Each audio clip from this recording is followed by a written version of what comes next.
Од Државниот санитарен и здравствен инспекторат информираа дека бактеријата МРСА била пронајдена во нос кај 4 деца во градинката Снежена во Чаир, а во основното училиште Ѓорѓе Апулевски едно дете ја имало оваа опасна бактерија.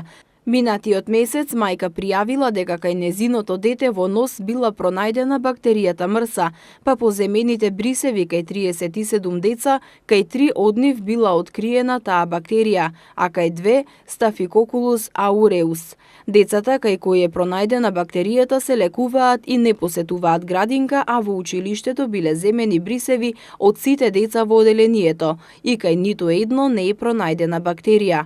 Во двете установи е направена дезинфекција, проветрување и сите други мерки во вакви случаи. Од Државниот санитарен и здравствен инспекторат велат дека нема ниту еден фактор кој треба да делува вознемирувачки. Екипите на Центарот за јавно здравје се на терен, издадени се мерки, децата се изолираа и се ставија под терапија кај матични и соодветни специјалисти, а бактеријата може да се лечи со антибиотици. Простор за паника нема, информираше денеска и владиниот портпарол Миле Бошњаковски.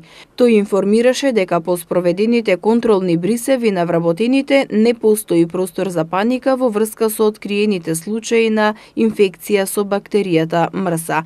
Станува збор за бактерија од групата стафилококни бактерии. Според направените анализи од Државниот санитарен и здравствен инспекторат, како и од резултатите од Центарот за јавно здравје, овој вид на бактерија се лекува со редовни лекови и со обична антибиотска маст.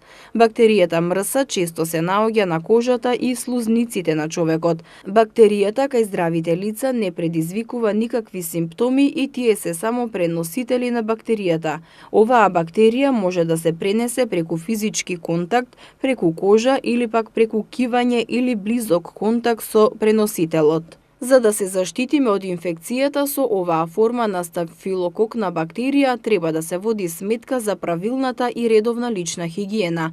Редовното миење на рацете е најважната работа. Се препорачува убаво да се измијат рацете со сапун и млас вода, пред секое земање на храна или после посета на болен. Треба да се избегнува контакт со болни, како и да се избегнува користење на заеднички предмети за лична хигиена.